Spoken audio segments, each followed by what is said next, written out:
Hi hello నమస్తే. నేను మీ కట్టా కార్తిక్. ఒక మహిళను వేధిస్తారా? ఒక బీసీ అని చెప్పేసి కేసులు పెడతారా? కావాలని నన్ను ఇబ్బంది పెడతా ఉన్నారు. రెడ్ బుక్ రాజ్యాంగం నడుస్తుంది. ఒక నేరేషన్లో రావు శ్రీకృష్ణదేవరాయలు గారి డైరెక్షన్లో నా మీద కేసులు పెడతా ఉన్నారు. ఇది బ్రీఫ్గా విడత రజని నిన్న ప్రెస్ మీట్లో చెప్పిన అంశాలు. సో దీని గురించి మరింత వివరణ విశ్లేషణ తీసుకునే ప్రయత్నం చేద్దాం. మనతో ఉన్నారు సీనియర్ జర్నలిస్ట్ డివి శ్రీనివాస్ గారు. సార్ నమస్కారం. నమస్తే సార్, ఒక మహిళనయ్యుని నన్ను వేధిస్తారా? ఒక ఎంపీ డైరెక్షన్లో నా మీద కేసు పెట్టారు. అంటే రెడ్ బుక్ రాజ్యాంగం నడుస్తుంది. ఈరోజు మీది, రేపు మాది. ఒడి దగ్గర పెట్టుకోండి. ఇది విడుదల రజని మాట్లాడిన మాటలు ఎలా చూడాలి? మహానటి సినిమా చూసా. మహానటి కీర్తి సురేష్ని తీసేసి ఈమెను పెడితే ఇంకా అదిరిపోయేదా? అంటే సావిత్రి ఏది ఒక కంటి నుంచే 2 బోట్లే తెప్పించిందంట. ఈమె అసలు కంటి నుంచి కాదు, కనుబొమ్మల నుంచే తెప్పించుద్దా కన్నీటి బొట్లు. వాళ్ళ విడుదల రజని వీళ్ళందరికీ సానుభూతి జనంలో ఎందుకు రావటం లేదంటే అదే కారణం. ఏది అధికారం ఉందని, మరో 30 ఏళ్ళు మేమే అధికారం అని కన్ను మిన్ను కానకుండా వేధింపులు బెదిరింపులు. ఇప్పుడు ఈరోజు ఆమె ప్రెస్ మీట్ పెట్టి కృష్ణదేవరాయల మీద పడింది. అవును. ఈరోజు ప్రెస్ మీట్లో లేకపోతే పత్తిపాటి పుల్లారావు మీద పడుద్ది. అదే పత్తిపాటి పుల్లారావు కదా సార్ ఏమైనా రాజకీయాలు తీసుకొచ్చింది. ఇప్పుడు ఇవాళ ఏంటి మీరు చేయాల్సింది? జాషువా గురించి ఎందుకు మాట్లాడాల్సింది జాషువా గురించి కూడా కదా. ఇప్పుడు జాషువా, ఇప్పుడు నువ్వు 2 కోట్లు నువ్వు తీసుకున్నావని అతను ఇచ్చారు కదా లిస్టు. పొద్దున 1 కోటి రూపాయలు ఇచ్చాం, 10 లక్షలు జాషువాకి ఇచ్చాం, మళ్ళా ఇంకో 1 కోటి రూపాయలు గోపికి ఇచ్చాం, ఇంకో 10 లక్షలు కూడా గోపికి ఇచ్చాం పురుషోత్తపట్నంలో వాళ్ళ నివాసంలో అని చెప్పారు. మా మరిది జర్మనీలో ఉన్నాడు అక్కడ.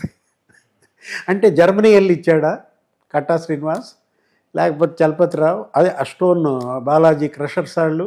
ఇప్పుడు కృష్ణదేవరాయల మీద మీరు ఇవాళ ప్రెస్ మీట్ పెట్టి దుమ్మెత్తి పోస్తే అతను ఈరోజు జాషువా స్టేట్మెంట్ ఒకటి రిలీజ్ చేశాడు. అవును. ఏంటి స్పష్టంగా జాషువా అందులో చెప్పాడు ఏమని? వాళ్ళ మీద ఏమో కక్ష కట్టింది. ఎవరి మీద? ఆ స్టోన్ క్రషర్స్ మీద.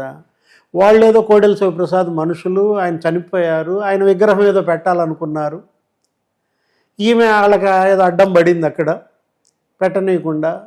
అప్పుడు శ్రీనివాస్ ఆ విగ్రహాన్ని తీసుకెళ్ళి వాళ్ళ ఇంట్లో పెట్టుకున్నాడు. ఇప్పుడు మీ మధ్య ఉన్న పొలిటికల్ రైవలరీ మీరు వాళ్ళని డిమాండ్ చేశారా లేదా? తను ఒకటే చెప్తున్నాడు, బాలినేని శ్రీనివాసరెడ్డి దగ్గర నువ్వు వెళ్ళావా లేదా?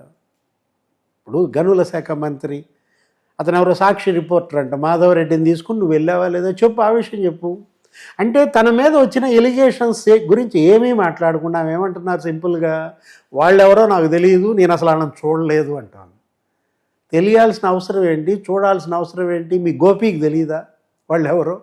మీ రామకృష్ణకి తెలియదా వాళ్ళెవరో? ఇప్పుడు పసుమరు రైతుల దగ్గర నువ్వు వసూలు చేసావా లేదా?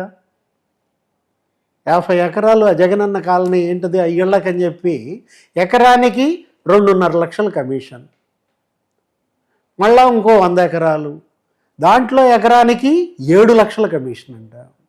ఎలా ఆ జగనన్న ఆ ఇళ్ల కాలనీ అదే ఆ పథకం అనేది నీకు కామధేనువుగా మారిందో ఇదే ఒక క్లాసికల్ ఎగ్జాంపుల్. అంటే జగనన్న కాలనీ కోసం, భూసేకరణ కోసం రైతుల దగ్గర కమిషన్ సార్. అంతే కదా. ఇప్పుడు ఎకరం 36 లక్షలు కొనిపిస్తా గవర్నమెంట్తో, మీకు అక్కడ మార్జిన్ ఎంత ఉంది? మీకు అక్కడ 15 లక్షలు కొనేవాళ్ళు లేరు. మరి 20 లక్షలు నీకు ఇప్పిస్తున్నాను కాబట్టి ఎక్స్ట్రా నాకు ఎకరానికి 2.5 లక్షలు కమిషన్ నువ్వు వసూలు చేసావు. వాళ్ళు కేసు పెట్టారు నీ మీద. ఆ కేసు పెట్టినప్పుడు మళ్ళీ నువ్వు వాళ్ళకి వెనక్కి ఇచ్చావా లేదు డబ్బు? వాళ్ళ 1,16 లక్షలు నీకు ఇచ్చారు, నువ్వు అందులో 86 లక్షలు మళ్ళీ తిరిగి ఇచ్చావు, ఇంకా 30 లక్షలు వాళ్ళకి ఇవ్వాలా? ఏది ఇప్పుడు ఆ మల్లెల రాజేష్ నాయుడు ఎందుకని అతని గురించి మాట్లాడాల ప్రెస్ మీట్లో? రాజేష్ నాయుడు దగ్గర నువ్వు 6.5 కోట్లు తీసుకున్నావా లేదా? సజ్జల దగ్గర మీకు పంచాయతీ అయిందా లేదా? అందులో 4 కోట్లు వెనక్కి ఇచ్చావా లేదా? మిగతా 2.5 కోట్లు ఎప్పుడు ఇస్తావని చెప్పి మళ్ళీ అతను గోల్ చేశాడా లేదా? ఏది వాస్తవం కాదు వీటిల్లో. ఇవాళ ఒక వసూళ్ళ రాణి అని చెప్పి ఏది రజనీ అంటే అసలు విడుదల రజనీ అంటే ఎవరికి తెలియటంలా. ఆ ఇంటి పేరు మర్చిపోయారు, వసూళ్ళ రజనీ. ఇప్పుడు ఇవాళ రైతుల దగ్గర నుంచి వసూలు చేయటం, స్టోన్ క్రషర్స్ నుంచి వసూలు చేయడం. అతను ఆ ఇచ్చిన జాషువా స్టేట్మెంట్లో స్పష్టంగా ఉందన్నమాట.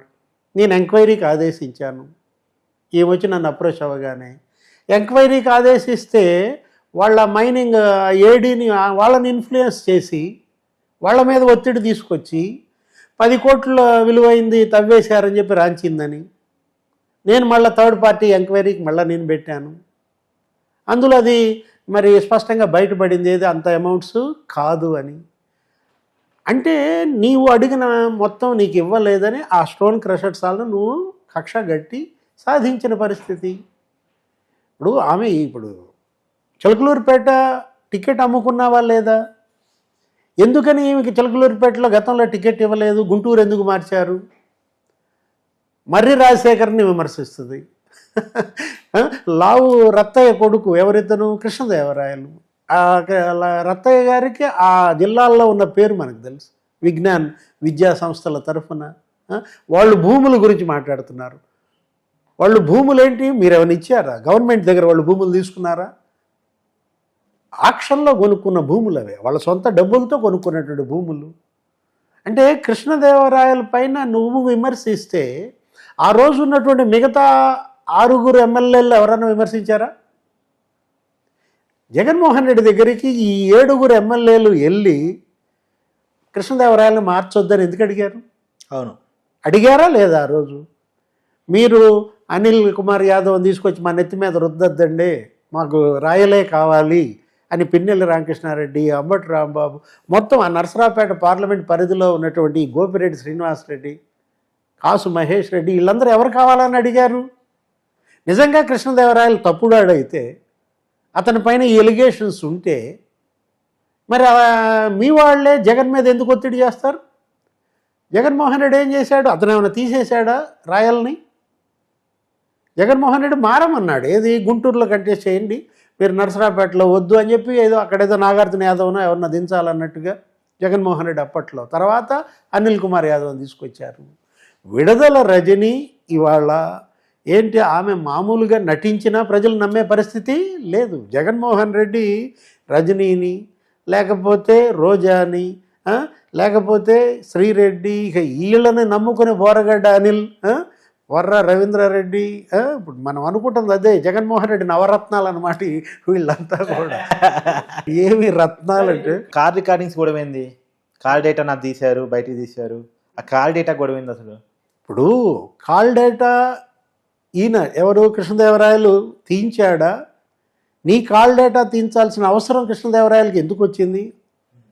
ఇప్పుడు ఆ రోజు ఉన్నటువంటి డిఎస్పి ఇదంతా కూడా ఏంటంటే డైవర్షన్. ఇప్పుడు ఇక్కడ ఎలిగేషన్స్ దేని మీద నడుస్తున్నాయి, మీరు దేని గురించి మాట్లాడుతున్నారు, మీ ఇద్దరి మధ్య పంచాయతీ ఏంటి? అది మీరు తెలుసుకోండి. ఆల్రెడీ తెలుసుకున్నారు. ఏది జగన్మోహన్ రెడ్డి వీళ్ళిద్దరి దగ్గర పంచాయతీ పెట్టుకున్నారు. ఆ పంచాయతీ సాల్వ్ అయిందని నువ్వే చెప్తున్నావు కదా. ఆ రోజు నిజంగా నీ కాల్ లిస్ట్ బయటికి తీశారంటే ఏం జరిగింది? ఎవరెవరికి నువ్వు కాల్స్ చేసావు? ఎస్, ఇది వ్యాలిడ్ పాయింట్. నేను ఈ పాయింట్ ఓకే చెప్పండి. ఇప్పుడు నువ్వు బయట పెట్టి ఆ కాల్ డేటా, ఎస్, ఆ రోజు ఆ కాల్ డేటాని పోనీ రాయల్ని బయట పెట్టమనండి. ఇప్పుడు ఇవాళ కృష్ణదేవరాయలు మరి ఏది జాషువా స్టేట్మెంట్ రిలీజ్ చేశాడు, మీడియాకి ఇచ్చాడు. అసలు ఆ రోజు రజనీ కాల్ డేటా కనుక బయటికి తీస్తే ఎవరెవరికి ఫోన్లు చేసింది, ఎవరెవరిని బెదిరించింది, వేధించింది, మొత్తం అసలు ఇంకెన్ని పేర్లు వస్తాయో. Yes, thank you sir. Rajani గారి కాల్ డేటా కనుక, అంటే ప్రజాప్రతినిధిగా ఉన్నటువంటి వ్యక్తి కాబట్టి కొంత పారదర్శకంగా జీవితం ఉండాల్సిన అవసరం ఉంది కాబట్టి ఆ వ్యక్తిగత కాల్ డేటా ఎవరికి అవసరం లేదు. కానీ అధికారులతోటి ప్రజలకు సంబంధించిన బెదిరింపుకి సంబంధించినటువంటి కాల్ డేటా కనుక బయటకు వస్తే ఇంకెన్ని విషయాల్లో బయటకు వస్తాయన్నటువంటి ఒక అనుమానం చిలకలూరుపేట ప్రజల్లో బలంగా ఉంది. మరి ఆ కాల్ డేటా బయటకి ఇస్తారా లేదా చూడాల్సిన పరిస్థితి కనపడుతూ ఉంది. Thank you sir.